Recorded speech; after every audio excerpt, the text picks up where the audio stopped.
With great pleasure that I introduce Professor Jean-Philippe Beaulieu, which means beautiful place, doesn't it? Director of Research at the Institut d'Astrophysics de Paris, and he holds the inaugural David Warren Endowed Chair of Astrophysics at the University of Tasmania. But I'm relieved to tell you all, because there's a lot of mathematics involved in that, that this evening he's doing his night job, not his day job. And he is the gentleman who has produced that wonderful book that some of you have seen out there about the Ulis people. He regularly writes on New Ireland artifacts for Christie's and Sotheby's, and he's published this book that you come in September 2021. And we do actually have for OAS members a possibility of getting that book for you if you want to buy it without having to pay the postage from Europe. So Jean-Philippe, thank you very much for interrupting your journey back home. And the stage is yours. Thank you very much.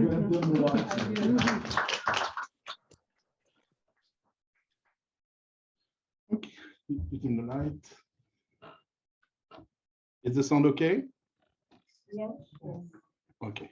So normally I move when I'm giving a talk, but today, since I have a camera and a microphone, I'm going to stay static for the rest of first, so I will acknowledge as the traditional owner of the place and the leader of current and past and current.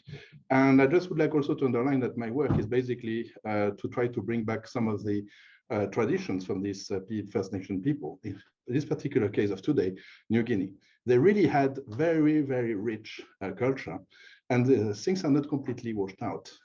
It is very important to preserve what is still around and get knowledge from the people there and also from the old archives.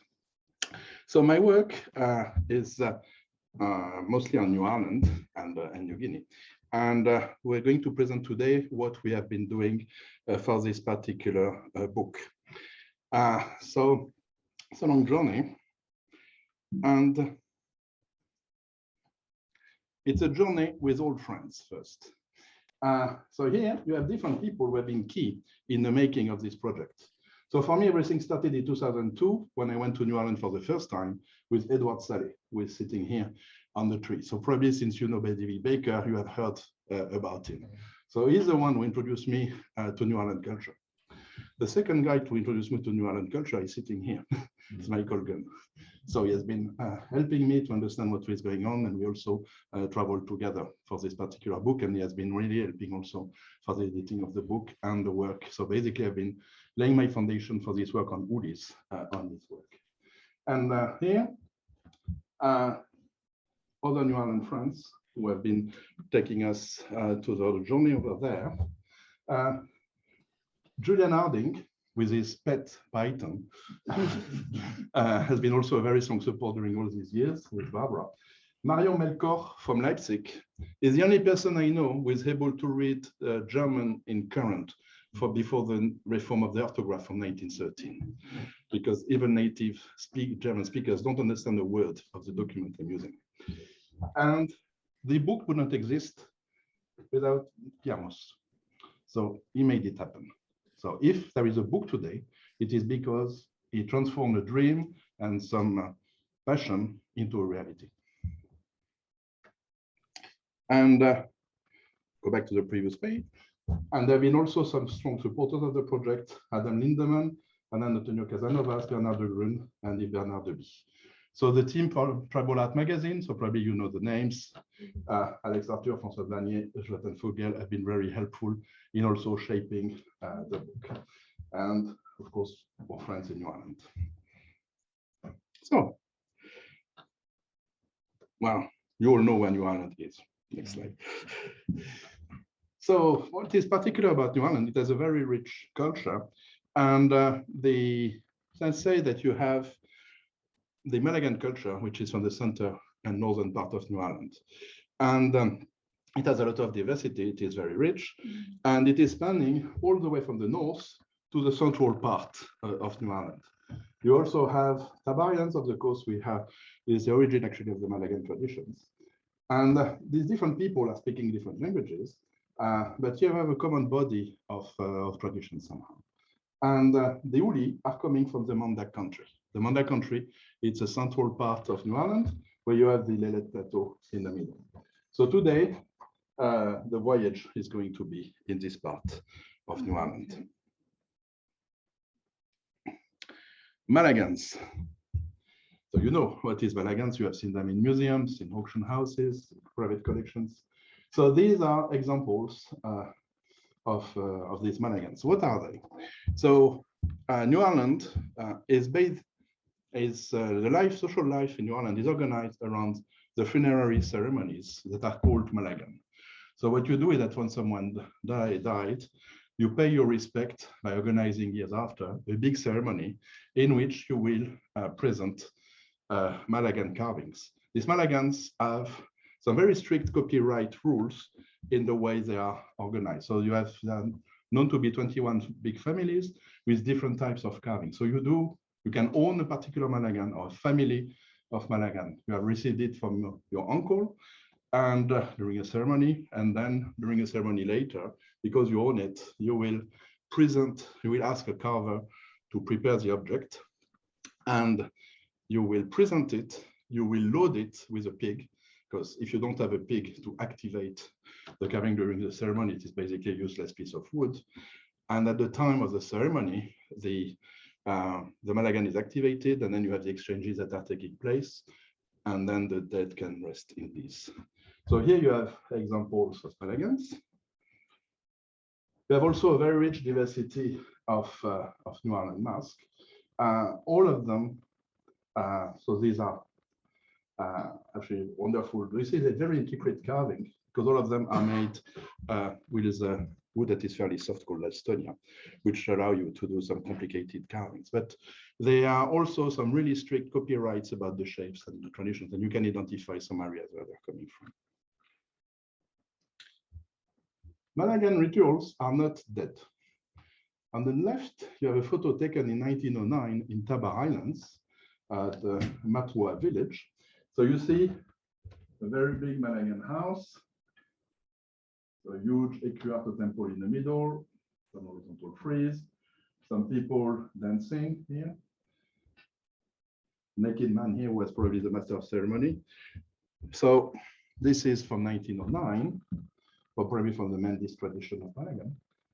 And this is a photo I took in 2006 in Tabar Islands to celebrate the death of Joel Pizia, who was the ritual leader of the island. So somehow you see there is something still is happening in New Ireland. Sadly, it is only in Tabar Island now. So most of the traditions are gone from the mainland. So you only have a small group of people in Tabar who are continuing. And in 2020, I went to a ceremony that was still going on following the tradition. So examples of photos. So photos from 2006 and this one from 2020. So it was just before COVID. What is the difference? Malagans, they carry a sense in a meaning in their making. So you own the design, you ask a carver to do it, you present it. It is activated after it is becoming back a piece of wood. You cannot reuse it. So basically, it's very convenient somehow for the Germans when we're interested in collecting artifacts because they're objects that could be used once. And as I told you, we have numbers of families of Malagans. But there is one family of Malagan objects that is special. They are called the Ulis. So they are these figures that you can find, they could see in museums. And look, what you have is that you have either life-size or slightly smaller human figure with a big head, with a crest, and as you already have a large mouth with teeth, but it's not the smile friendly, it's a smile of someone who is powerful, who is basically is going after you, is sure of his power, is going to jump on you, he's not very friendly and smiling. The white shoulders, a male figure, of course, and some breast, which was, that's one thing that was really the big surprise for the ethnologists when they saw them, So that's why they triggered the special enthusiasm in the Germans when they were discovering this kind of objects. So this is an archetype of a Uli figure. So this one has been actually dated with carbon-14 to 17th century. Other examples of Uli. So you see they have different styles. You have variations. They are not all the same. So the first one was having the hand going down. This other one here is standing on the shoulder of a smaller figure with a rope around its neck. This one has two side figures on the head. Here we have another figure hanging from the ribs. So there are really lots of variations. But you can see, once you have seen a Uli and you know that it is a Uli, you recognize the features. You have this crest and this male figure of warrior. So the very first Uli that was collected in 1875 and is in Sydney, 1 kilometer from here at the Chawak Museum. That's the oldest collected one. And then beginning, what we had is that Germany was having the Bismarck Archipelago, but it was under the organizations of the New Guinea Company from 1884 to 1900. So that's the time where they were doing some plantations, buying artifacts, collecting artifacts, and then the museums were starting to be interested in getting these artifacts. They started to have some trading of artifacts. And then in 1900, Governor Hall took over the administration, and then it was becoming part of the empire, and he started to do the administration of the colony. And he was very interested in learning about the people, because if you want to learn to administrate the people, you have to know their use and tradition. If you want them to follow some rule of law from the Germans, you'd better understand how they're working. So that's why there was this will of actually learning about them to make them basically part of the empire and not slave of the empire. Also, they quickly introduced the mark money instead of using some random money that you were having from plantations in the past, so that there would be a monetary system based on the mark in the colony. And also objects were starting to be collected. He was really encouraging the people to collect objects and send them to the museums. And among the objects that were sent, there were these Uli figures that were sent to Carl von Linden, was setting up the Linden Museum in Stuttgart. And you can see from these small citations, which is a letter from von Linden to Hall, that they were having really a special interest and enthusiasm about the Uli figure. I'm completely crazy about these figures. The visitors to my museums, male and female, show my amazement about these expressions of psychological fantasy, while the lady also asked me about the meaning of the figures. So there was really keen interest in objects from museums, but also keen interest to learn about the use and traditions. But the museums were getting more and more objects, and they were lacking documentation, so it was a bit complicated. The objects arriving, they are really bizarre. You think that you have rich traditions, but we don't know much about them. And so you had this aspect of trying to get more and more objects that were encouraged, and then there will be also a scientific expedition. So here, surprising as you will see for the Ulis, they have been collected by a very small number of people. So you don't have hundreds of people who have been looking after them. And here I'm just putting a photo where you show basically the main actors from the small story I'm telling you. So here you have a group photo where you have Governor Hall and Franz Boluminski. Franz Boluminski was the administrator in Keviang, and he was very keen collector of objects. We're going to see why. Wilhelm Vostrak, this one was in the south, he was in Namatanai, and also he has been one of the early collectors of Uli. The difference is that Vostrak was a keen sitar player, and he loved butterfly and bugs. So he was, and stamps. So he was very precise in his work. So it means he was writing information about what he was doing. I collected this object in this village. So from Vostrak, we know exactly where the objects are coming from. Then you had Captain Nauer, which was on the ship Sumatra. So he was very avid, very enthusiastic collector, patrolling the seas, but he was sending people to the field to try to get objects. Max Thiel, he was one of the owner of the big company, who was so he was having very interest from ethnographic point of view, but he sent some objects also to museums. And Komine, a pearl diver, Japanese pearl diver who was based in New Guinea for a long time, who started first by his interactions with Hull and then has been collecting objects. For example, the base of the New Orleans, St. Matthias, and Admiralty collection that is currently at the Field Museum is mostly coming from Komine. So why these guys were so interested in collecting objects? The administrative collector, because there you have the dealers, but also a guy like Voluminski was very keen on collecting objects. Well, museums didn't have money, nothing new.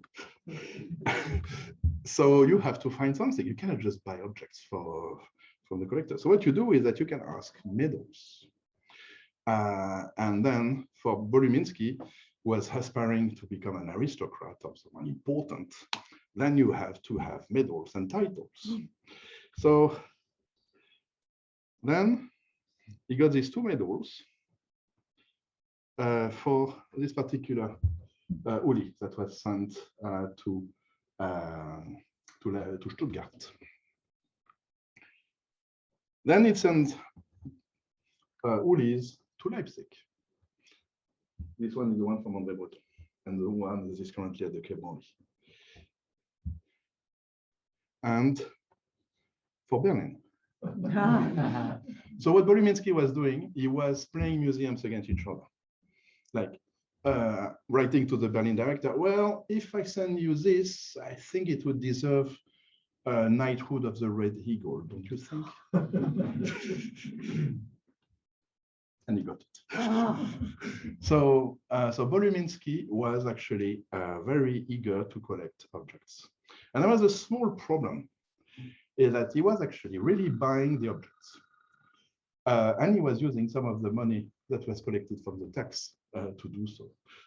So there was a head tax that the local people were not wanted to work for the in the plantation to pay, which was 5 marks per person per year. And so he was collecting the head tax.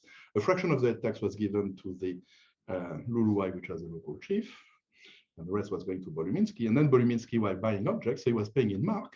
So it means if you have a Uli, you just sell a Uli, and then you receive money, and then you don't have to pay. You can pay your head tax. Prices, since Voluminski was buying, prices started to go up very, very quickly. They understood very quickly, well, Voluminski was interested, but wait, you have this Japanese guy too, Komine.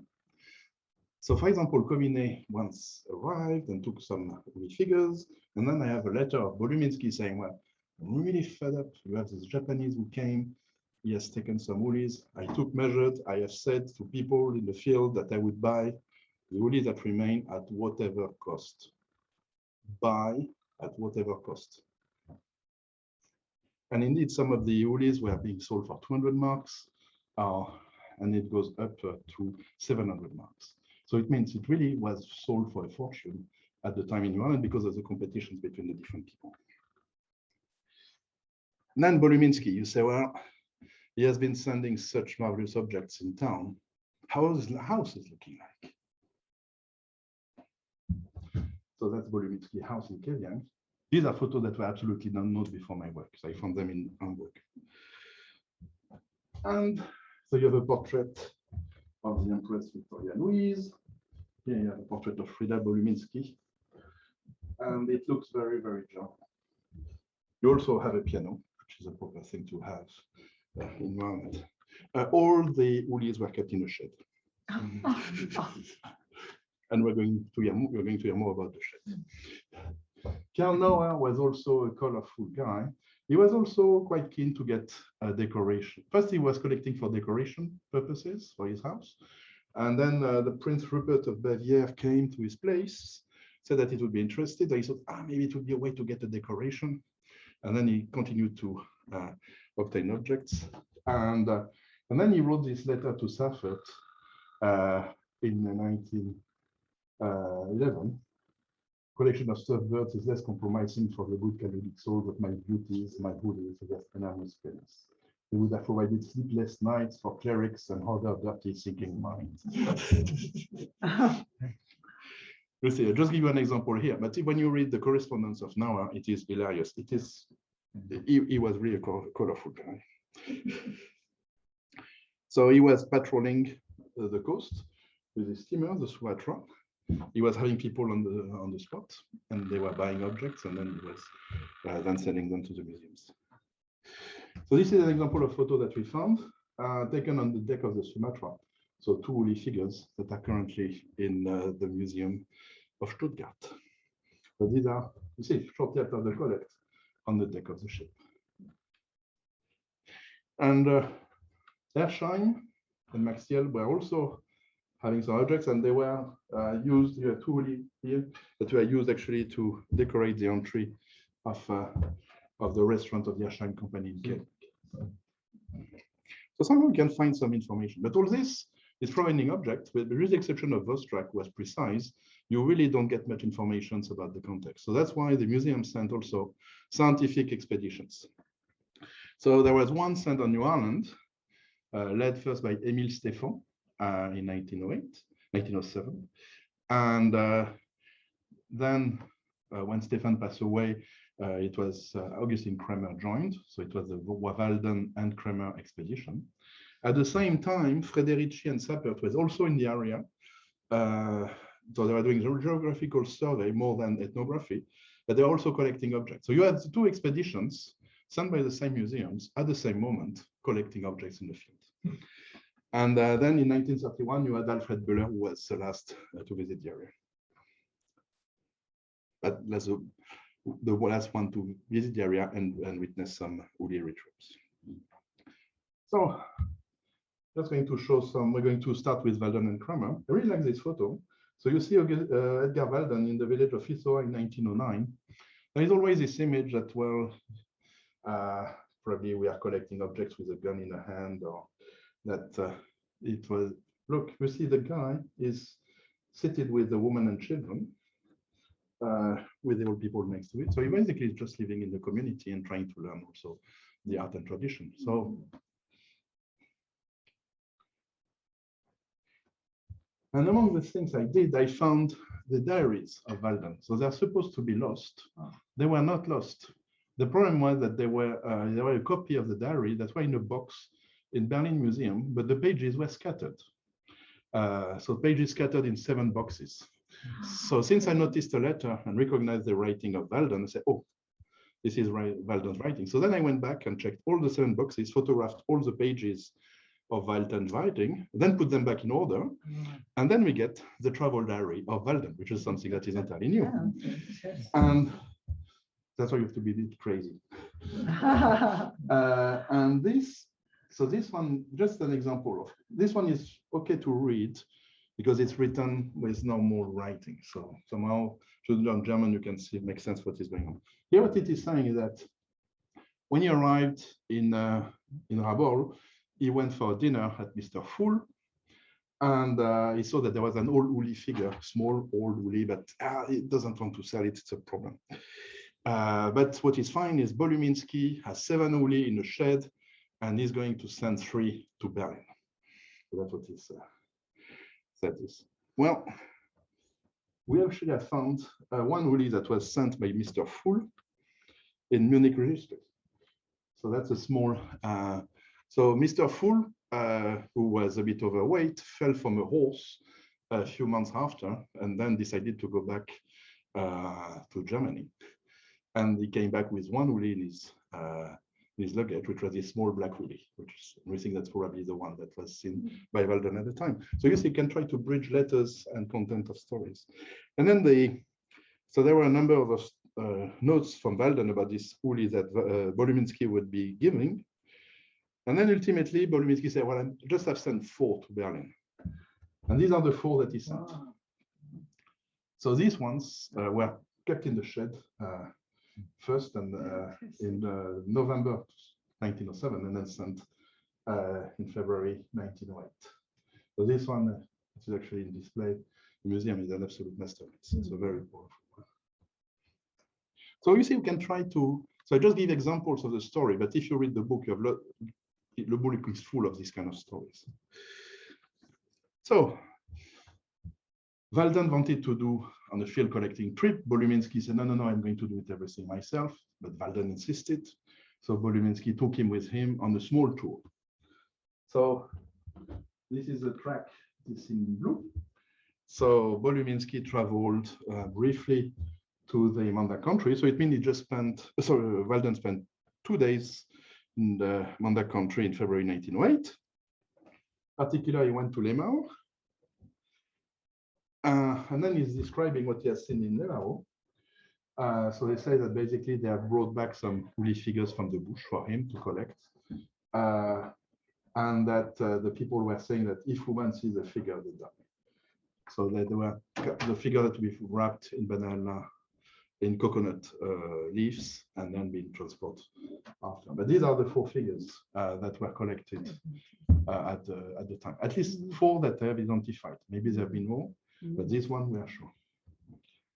And this is a ritual site in Lemao. So that's a place where you have lots of ginger growing, then you have a former rainmaking grove next to it. And there is this large stone that were on which normally the flesh of the enemies were presented for the feast. So that's Lemao today and 1908.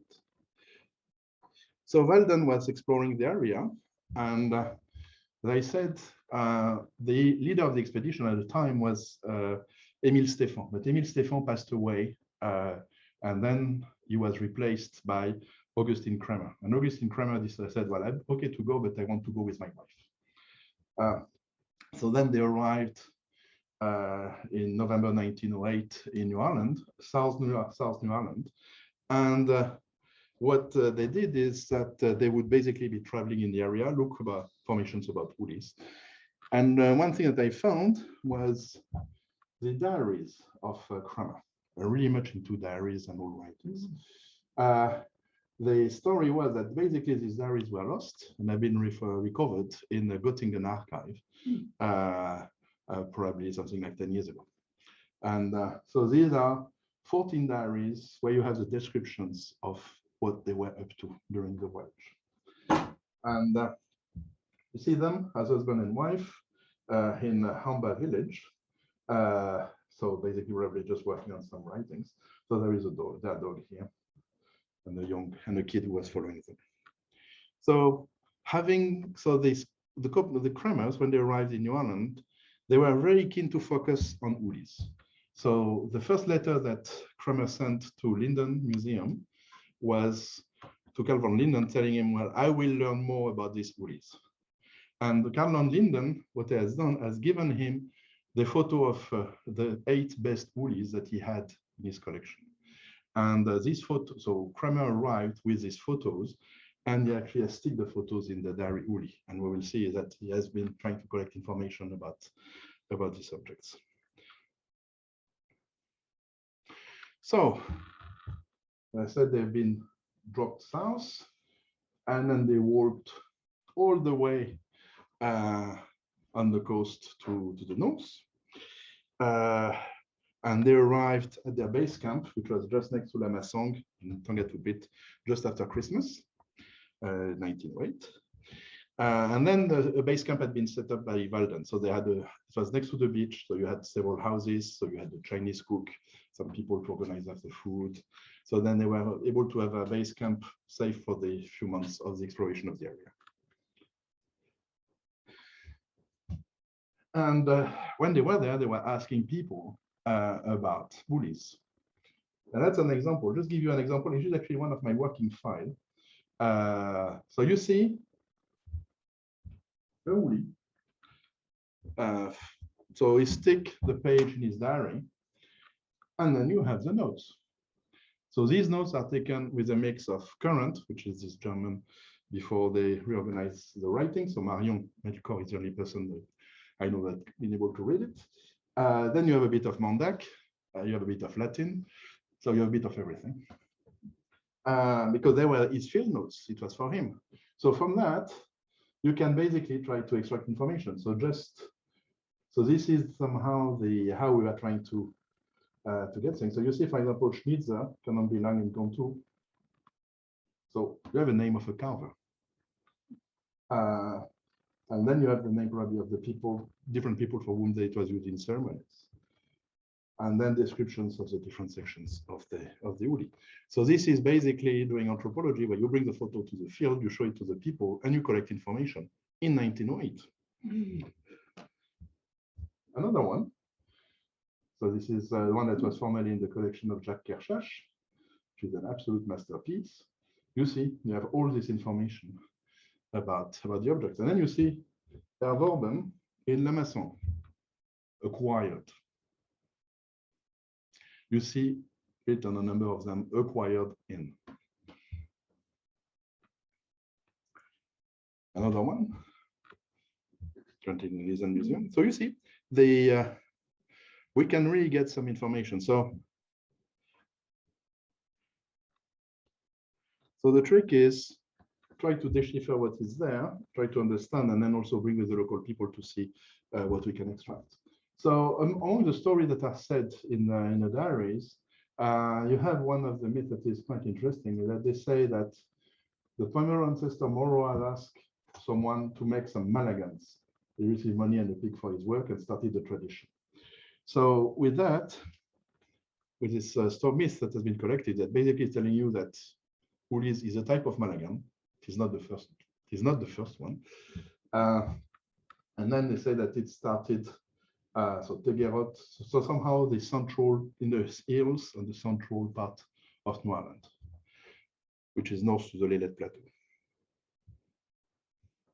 Then you have also descriptions of ceremonies, how they take place,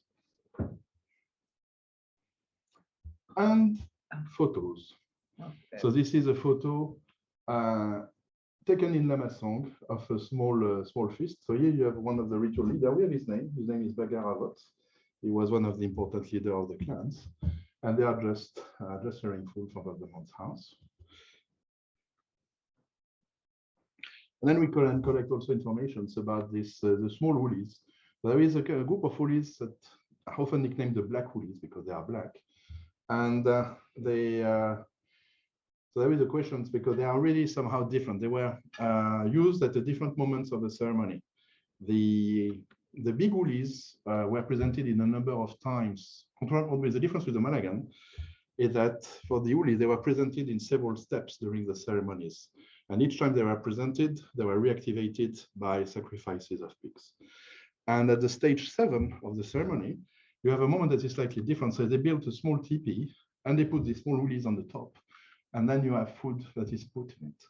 And then people are casting the ritual leader is casting some coals, and then the food is being distributed. So it seems that it is linked to the dead spirit of the spirit of a dead child, the kind of the benevolent spirit of the tribe. So examples of these small ones. So so there are about 14 of them. Often they have a cylindrical base, which was useful so that you can fix it on top of a post above the teepee. And this one from Maclay is actually very small. It doesn't have the small base as the others, but it's probably of the same type because it is actually very small. It's only 50 centimeters tall. Whereas some of the others are more 1.3 meters and up to 1.9 meters. Okay, there is a moment where we have been learning a bit more about Ulis. There is a second with another voyage of the Kramers. They have been dropped. So they did first field work here, trying to learn about rituals in Lamasson area. And then decided, okay, let's go and try to collect objects ourselves. And then they've been dropped on the West Coast. And then they did all this on foot, trying to find Ulis and information. So we're going to see something happen in Vendel. Nambu and Tambin. So that we're going to speak about these areas. So they start on foot, and then they take this photo on March 3rd, 1909. So you see, it's near the Baroque area, so a place where you have these small stone figures that are used for rituals. So you see the four-country of an enclosure with some carving. And well, we have the names of the spirits that were represented on this particular carving. Then we went also with Mike, the same place. Well, 110 years later, there is still more or less in the same area, a men's house with a fork enclosure. So you still have in the area some fork entry marking the entries to the men's house. And one thing actually that really got me started is, and why I really went deep, was because of the description of this journey. So Elizabeth Kramer published a book which was more a description of the travels. And when I read it, I saw this drawing. And I thought, well, this drawing is made after a photo. I said, well, it's not a drawing, it's not a drawing that you do on the field. So I want to see, well, if I can find the photo. Mike didn't have this photo. He had a lot of things, but he did not have it. So I went to Tübingen, because Tübingen is a place where Kramer was after his retirement, and asked, well, do you have all photos? They say, yes, we have 80 photos. And so I looked, and then I found this, which is actually the only photo of a Uli in its ritual hut, because the others are reconstructions. So they rebuild the hut for the photos. This one is basically a photo at the place where it was collected on March 9, 1909. Of course, I had to go there. So that's a ritual enclosure of the Lambu village, where you have the coral wall.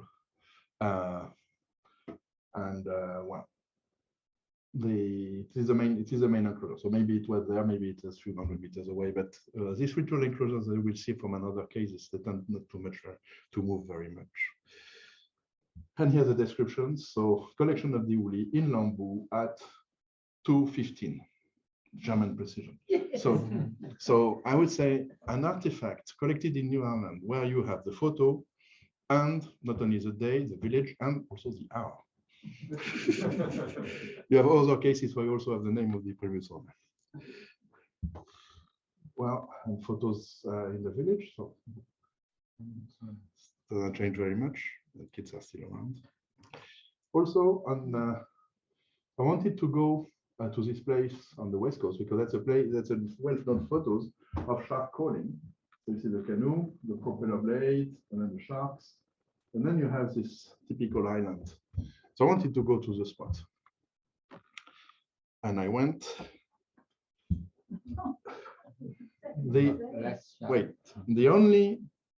I arrived, and I was there at the men's house, and then we heard boom, and listened to me. Oh, someone has caught a shark. So I waited, and then came back half an hour later. So the canoe landed about 30 meters away.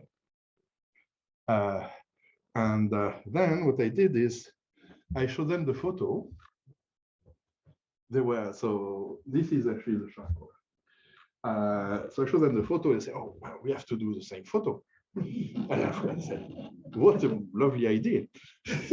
And then he said, oh, but we have to move the canoe. Yes. So they moved the canoe. And then they said, oh, we don't have chairs. So then they removed the chairs, the shirt. And then the elder said, oh, but there are two. So I'm going to go with you on the photo. So that's how they were composed. But you see, rattle, shell, and the shark float. So basically, the same story. So, of course, it was, well, they took the pose for 20 seconds or more, but they had to shoot quickly. And then they took the shark away it was for the feast of November 1st. Okay, so you have other photos, etc. But probably this hut was a reconstructed hut in La Maçon for the photo, I would say.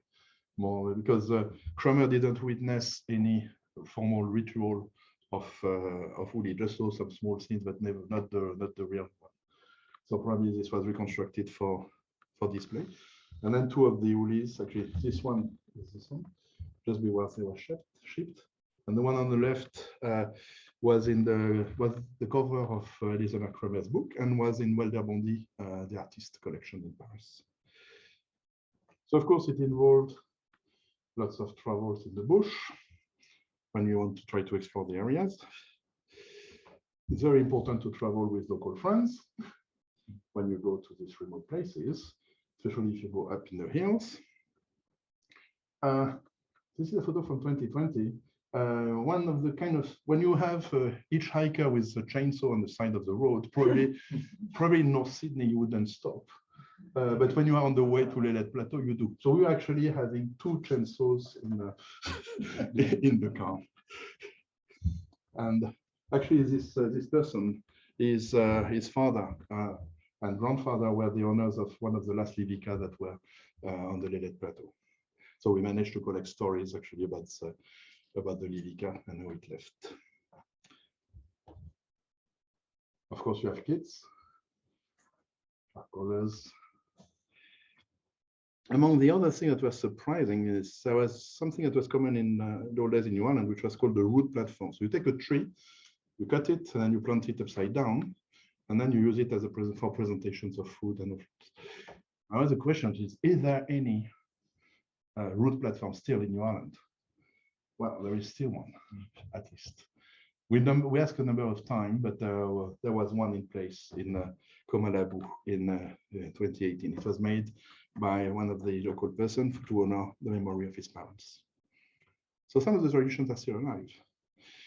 So lots of the Ulis were collected, most of them were collected before 1914. And you see really, I would say you have the golden era, which is 1905, 1909, where you have all the really superb old ones that went out. Then there is a second batch came out where often they are, you don't have smoke patinas, they have been collected shortly after being made. The carving is not as good. So this is the 1909, 1914. And then surprisingly, there were in 1930, when Alfred Bühler was traveling, there are still Ulis and Uli rituals ongoing. And so for that, we used the diary of Alfred Bühler. So this diary is actually Mike who told me where he was. And Alfred Bühler is also an hilarious guy to read because he's basically complaining all the time. We say, another shit day, I'm going to work 5 hours and I'm going to find nothing, I'm really fed up. So because it is really his diary, so you have his thoughts as you read. So you basically have a guy who is grumbling and very funny. But he was also taking photos. So for example, these three Ulis, and then his diary said, well, they want so much money for them, I can only buy one. He bought this one that is currently in Basel. Then it was repainted. Where did you say it was? It's in Basel. But also that's one thing is that in his diary he's complaining because he's not able to buy the other two. Too much money.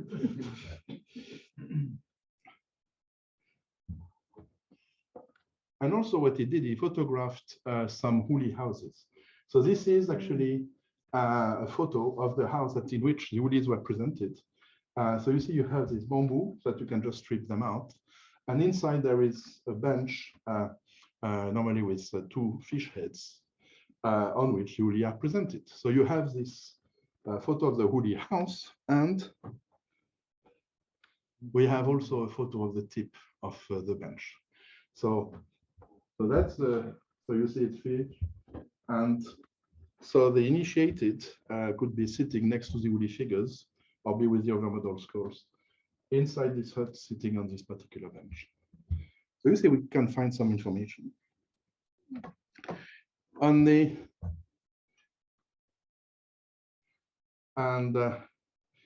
another interesting thing that we got about the ritual was some information from Kramer about a ceremony that took place in 1905.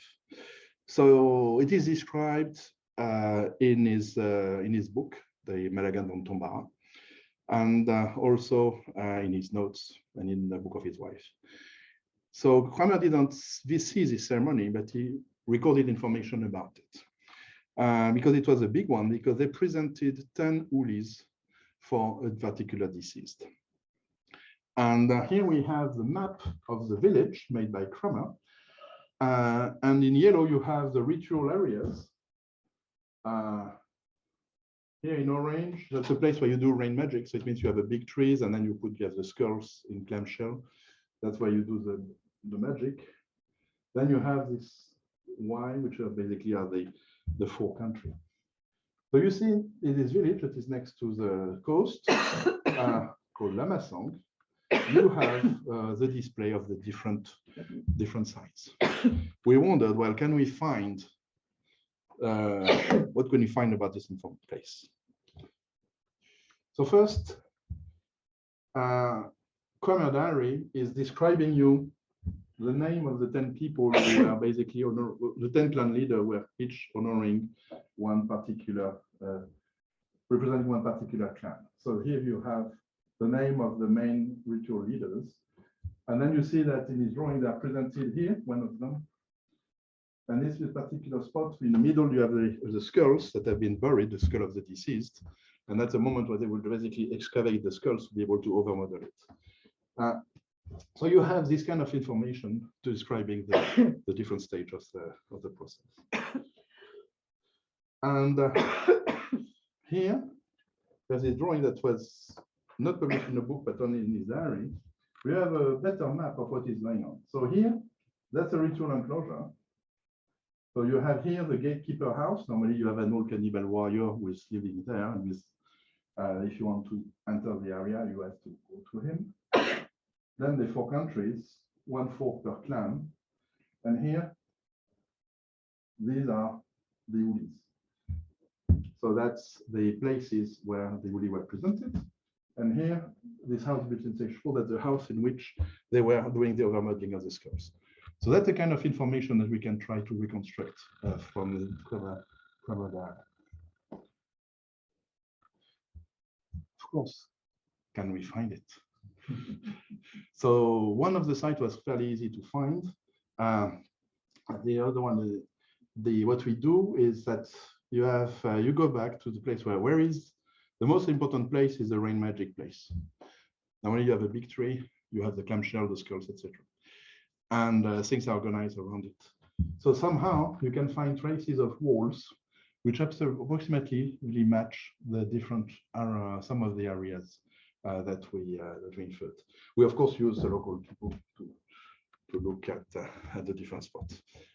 And somehow it was also used for them. There were some claims about a piece of land, so they were very excited because they said, well, this is support or claim, which agrees with the others.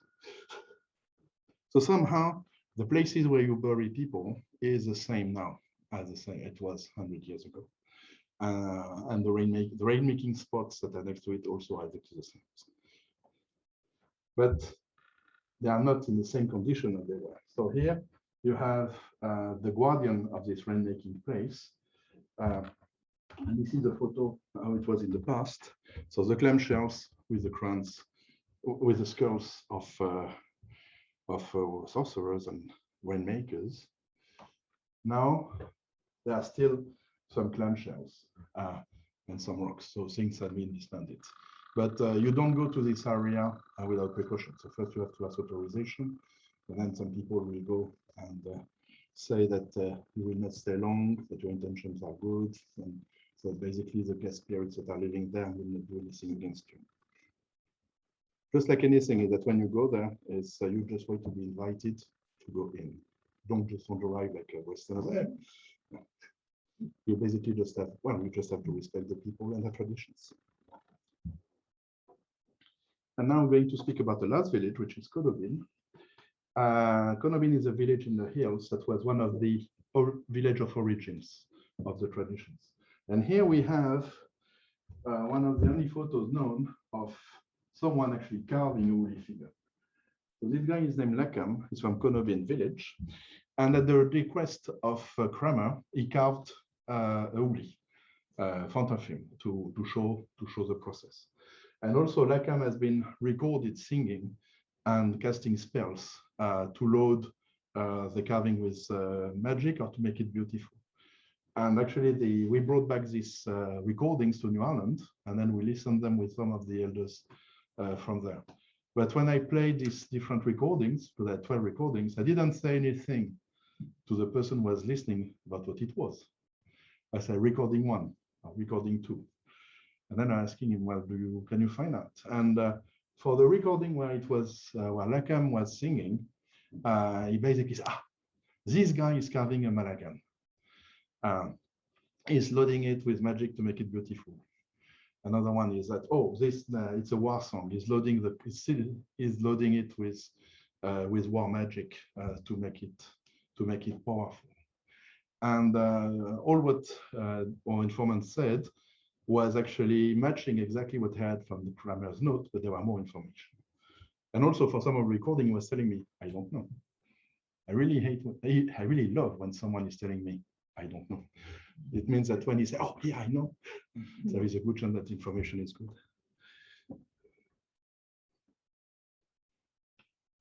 So where is this bloody Konombin village? That was a question that really had in mind for a long time. So this is again one of my working data. Central New Ireland, Lamasong. So you have about 10 kilometers here. So we have the information from the grammar book about the walk and the times. So I know that they left at 6 a.m. and that they arrived at Konombin at about 11 a.m. And then they took them 4 hours. So you look at these maps. So yeah, let's try to figure out where is this old village that is in the hills. Well, the best is actually to have friends who go to the spot and speak with the old people. And we found actually the person was the landowner of this abandoned place. And then it was possible to go. So actually the real position is here in the hill. And it's very fortunate because you can just drive up to here and then you go on foot. Because the person who was listening the recording with us, his name is Bruno. He was born in Konombin 87 years ago, and he grew up there and is now living in Lamasong and is the current traditional landowner of the place. So my New Guinea friend found him. And so we, of course, asked if we could go to the place, and we went with him and his grandson, Mike. And so that's a track. You can see Mike here. It's funny. So it's fairly green. Of course, we have friends for the voyage. Bastards. And then you arrive to a place which is fairly flat with a big bamboo birch on the side. And you see you have some wall structures on the different areas. So you see here. So you have basically an area that has been made flatter with coral walls matching almost a bit of rectangular shape. So this is during the exploration. And so what was good is that we were able to ask Bruno things about the place. So when we are there, he said, okay, here, that's the 4th country of my clan. And there is another country here, but I cannot speak about the other country because it is not my people. Then you have, there is a place, a Kabai place for presentation that is there. The men were living just behind the men's house. The women were living in another hill, and basically explain us the structure of the place. And then my niece made a drawing because we knew that there was a cannibal warrior guarding one of the fort here with a Kabai at the front. Then there was on this side, there was a house of the chief. There was a small wall separating the two, and then you had the presentations of the Malagans and the place where you have the graves here. So we were on the spot. He was describing how things were going on. And himself, I was initiated and participated to one Malagan ceremony at this place, so shortly after World War II. So he explained us that how he has been able to go in through the fork. And then he received a Malagan for this particular ceremony. But and after, everything was deburnt because the chief was too powerful.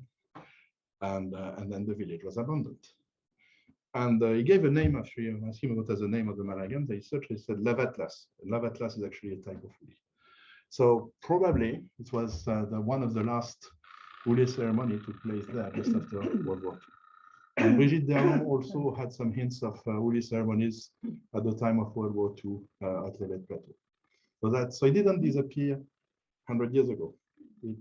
It survived a bit in the 30s and it really disappears after World War II. So of course, we also had the good laugh. Because somehow, well, if you want to tell stories and to spend time with them, so you share about yourself and also you have a good laugh with everybody. And of course, I brought back the drawings with him and then he have some more further precisions about it. Okay, so we are quite close to the end. Just going to say a few words about what happened after. So the objects are going to the museums. And then you have a number of them that actually are leaving the museum. So the Germans were really having a lot of objects and duplicates. So when you have 40 Ulis or 40, then there were a real number of objects of the same type. So they decided to create, to register some and put others aside as duplicates to be exchanged. And but you have also, then you have the Speyer family who started to actually acquire objects from the museums to resell to other museums or to collectors. So that's how in the 20s, starting to have these exchanges, the objects are leaving museums or were being exchanged for others. For example, on one case, Berlin wanted to have one Bavara, which is a big woven Malagan, because they didn't have one.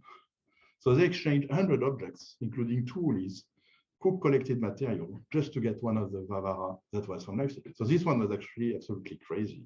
But anyway, that's what happened. So these Ulis and objects went to the market. So here you have an example. This Uli, collected by Walden, left Berlin in 1925. Then entered the collections of Georges de Miret in Paris. Georges de Miret was a movie maker, so a guy who had acquired a collection of absolutely fabulous collections for his really masterpieces over a few years. But then he got bankrupt. So he actually landed his objects at the Galerie Pigalle exhibit in Paris. And then it was sold in 1931. Then his objects remained with Serge Brignoni for a number of years. And then now it is in private collection. Another fascinating character that I met during this book is Alfred Flechstein. So he was a flamboyant art dealer. He's the first guy who sold a Picasso to a museum. So he was a wealthy, but he really didn't care about wheat market, which was not his job. He was very much more art patron than art dealer. And he organized in 1926 an exhibit of Oceanic art, where he had 7 Ulis. And actually, we've been able to identify any single one of them. And he was, of course, a good mate with Derain and André Breton. André Breton is also important because the surrealists in France, in particular, are really bringing oceanic art as something that is very important. And here you have a map of the world from the oceanic art point of view. France is Paris. The US don't exist. Australia is very small. Easter Island is huge. New Ireland is at the center of the world. And he has been really converting this. He has been owning several Ulis in his life, but this one, he really wanted it. He tried to buy it. He couldn't buy it in 1930. He don't have the money. 1948, it was again for sale. He wrote a poem about it for the selling catalog. He didn't have the money either. And then in 1964, it was again going to the market. And he said, okay, I'm selling this painting from De Chirico, the brainchild. And then I buy this way. So he escaped the Chirico from the 1922, 1964, and he basically traded the Chirico painting for this wood. And he lived with it until his death. And so and now this wood is at Chanson Georges Pompidou. I really like that. I like this photo. Okay. Maybe you don't, maybe just going quickly because it's really otherwise I've a lot of, we could continue for longer, but I'm just going to 5 more minutes. You are fine? Yeah, yeah. You are fine. If you are fine, just go back. Yeah. Okay. So, some of my detective work. You probably know the Le Maire Gallery in Amsterdam. So we have Finet, but of course it was before the time of Finet. I think it was her grandfather. Who actually acquired a number of Ulis from museum. And this is a photo of Le Maire Gallery in 60. So you see a Uli. So this Uli was sold to the Tropen Museum in Amsterdam.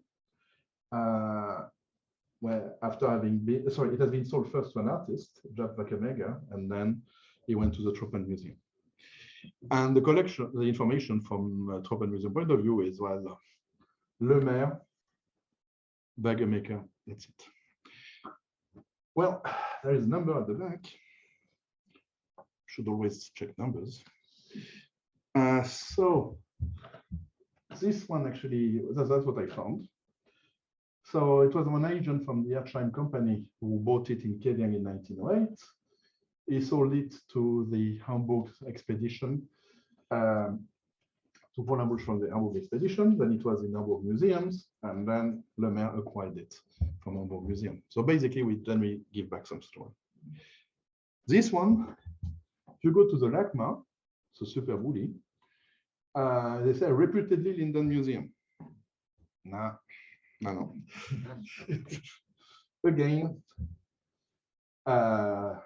it was, they have erased the number, but it was, so, but we got a bit of information. First, in 1929, there was a journal called Cahiers d'Art, published a special edition dedicated to Oceanic art. And I would say it is really an important publication because it is really bringing to the French public the art from the Pacific in general. And there is a section about New Ireland. And there are, I think, 4 Ulis in this publication, including this one. And you see it is registered as being Hamburg. And actually, it is the same object. So what we have is that this one has been bought from Boluminski in 1908 for 150 marks. And then it was published in 1925, and then in 1929, and then we reconstruct all the trajectory. Well, you have some cases where the museums were, for example, in the 20s, there was a big crisis in Germany from a financial point of view. So in the 20s, indeed, they were really struggling. So that's why they were really selling a lot. Why the Museum of Hamburg in the 60s would sell a Uli like that, it's a bit bizarre. And the same way, for example, Dresden, you have Rasiga, the dealer, who was pulling out objects from Dresden and Leipzig in the 70s.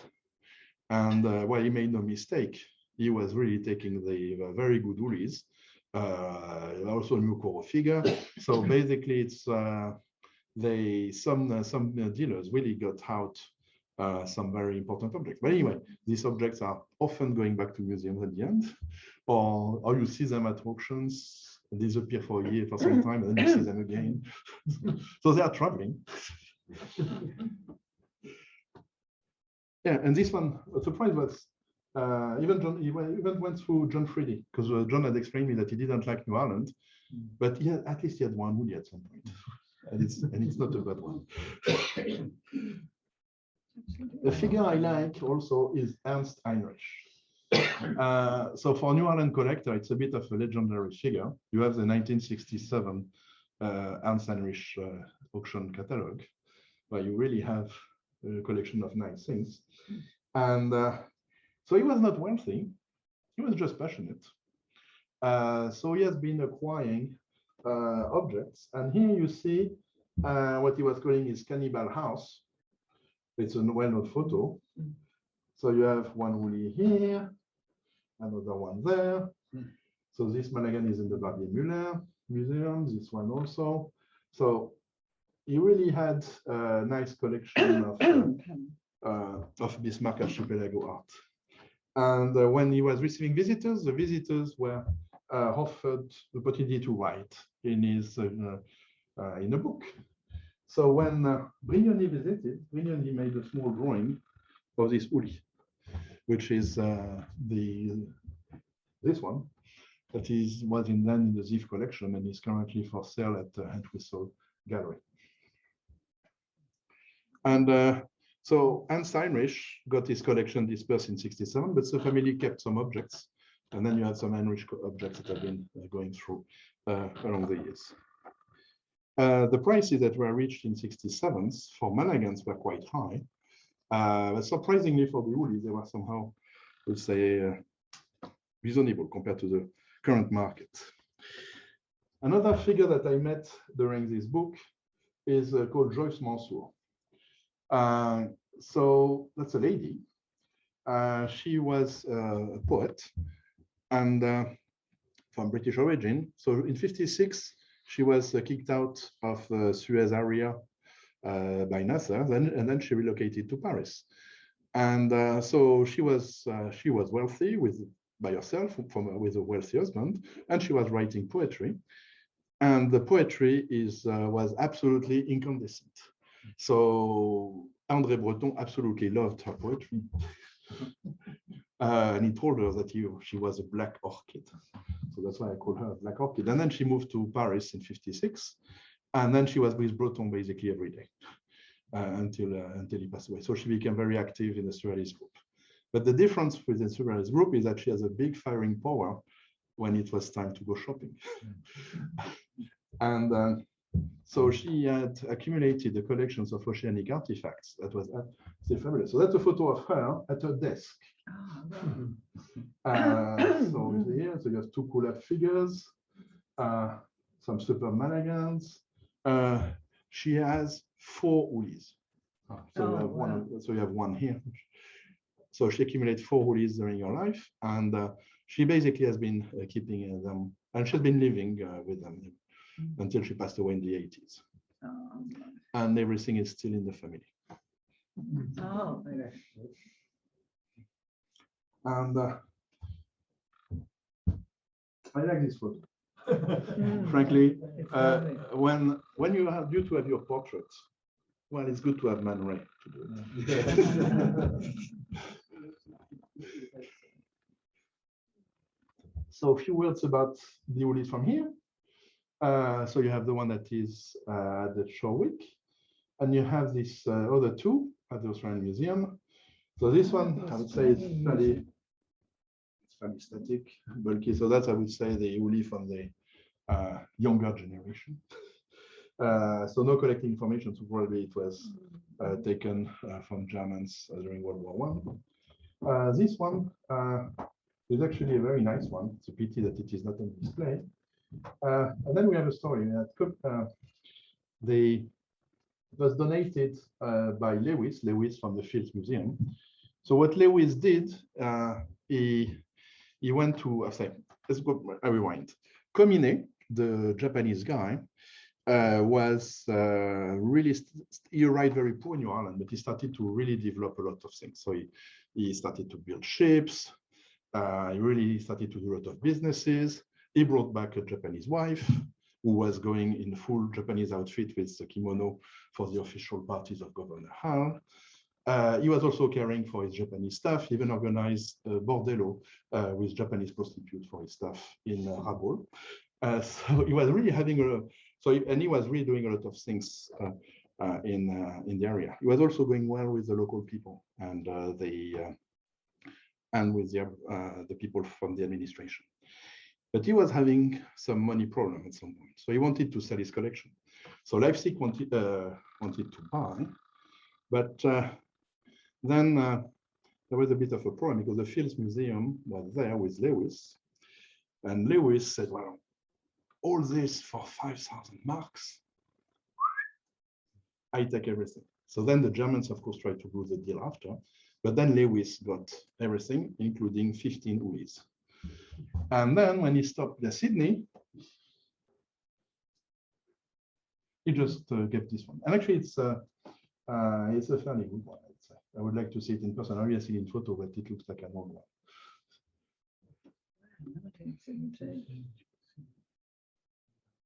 And this is the one that is at the Trowick. So when you go there, it's on the side, right?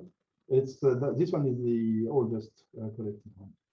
So probably 1875, 1876. And there are also two in Tasmania with basically no information about their collects, but the people from Tasmania were happy when I said, well, I have a photo. Oh. So this is a photo that was never published of Uli on the box from German colonial times. So, but no information about it. They are in the reserve. They are both in Launceston.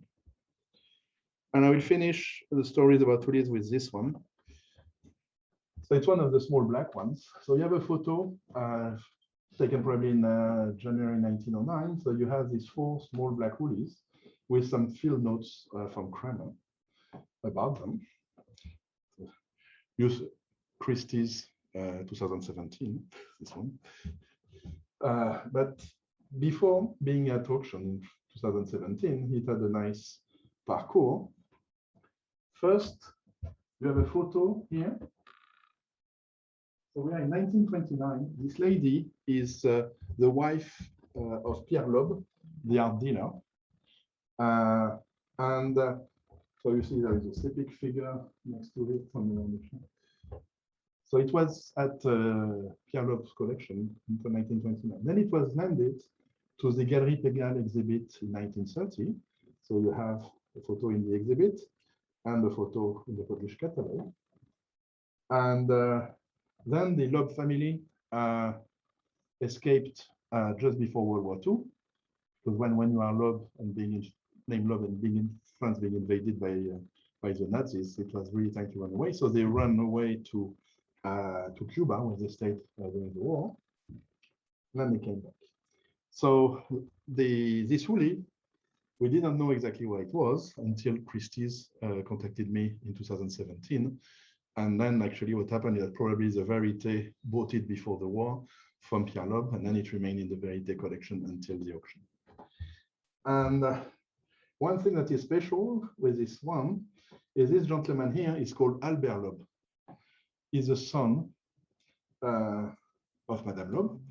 So he told me, look, my mother is pregnant.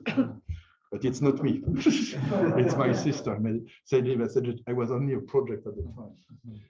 So to be able to be with Albert Loeb, who has been a art dealer, very important art dealer for modern art, and his wife, and then presenting the book with the Uli of his mother, it was fun. That's a nice moment. So where we are in terms of Ulis. So 231 identified to date. I have a number of them on top of that are just a number in registration, but we have really identified 231, 66 in private collection. And then what is really unique with Ulis is the collector information. I have 150 where I know the collector. So which is more than half of the corpus we know who collected the object. And we have the name. So Karl Nauer was the one who was most, Franz Woluminski, Komini Zogici, Vostrak, Walden, and Frederici. So you see the name list is fairly short. Don't have many people. We also have villages. We have 71 Ulis with village provenance information. So all these villages are written in black. And if you have to keep one thing in mind, the golden area is here. So in the hill, behind Panakundo, That's probably where the tradition is really coming from, more than Lelette Plateau. Originally, I thought that, well, it's Lelette with the origin. No, it's not. It's more.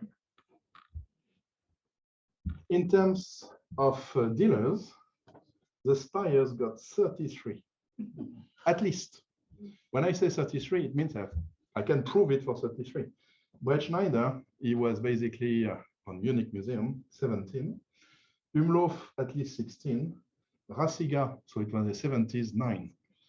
So, and Rasiga got the one from Cape Henry, for example. So you see small numbers of people. So the book has been published during in 2021. So we had a small exhibit in Paris during Parcours. So what was really nice is that Prime Media organized so that we had one room which was the headquarters for the Parcours, and behind we had a room for the exhibit. So what I did is I went towards Ulis owners, because we are mostly Parisian Ulis. So if they would be ready to land one of their Ulis. And so we had 7 Ulis in a small exhibit, a friction drum, one of the model skulls, and also some of the old books. So then I was doing tours and even playing the Livica on some occasion, just to try to present the book. Okay, so that's the end of the talk. So I just would like to insist, we know Malagan, but Malagans, they were taking place all over New Ireland. Now it's only in Tabar. There are lots of kinds of Malagans, different families. Most of them are used once. The Ulis are the ones that were used a number of times. And they are only coming from central New Ireland. Most of them have been collected over a short period of time. And really, it's a kind of object for which we really have a lot of information. And they are basically powerful ancestral figures commanding funeral ceremonies in the mother country of New Ireland. And for the book, it is available on Tribal Art magazine website. And Noel can do some coordination to bring some example in Australia.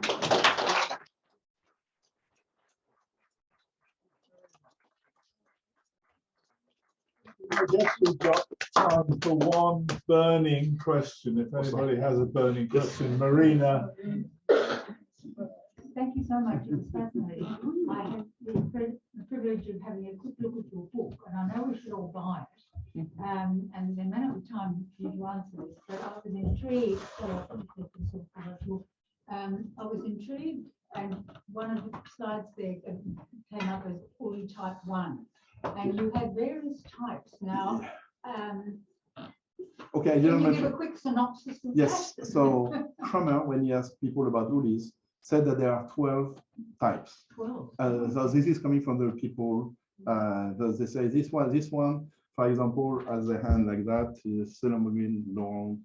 Another one has the hand like that, or the one with hand raised and the figures on the shoulders. And then, so there are 12 from Kramer. And what we did is that for the book, I put a certain type, which is the small ones, because the small ones, even if they have the same kind of position, somehow they are really different from the others. So that's why I thought that it should be separated. But this is from the interview of when Kramer was interviewing the local people. The name and type is from the local people. Thank you. Okay, thanks very much.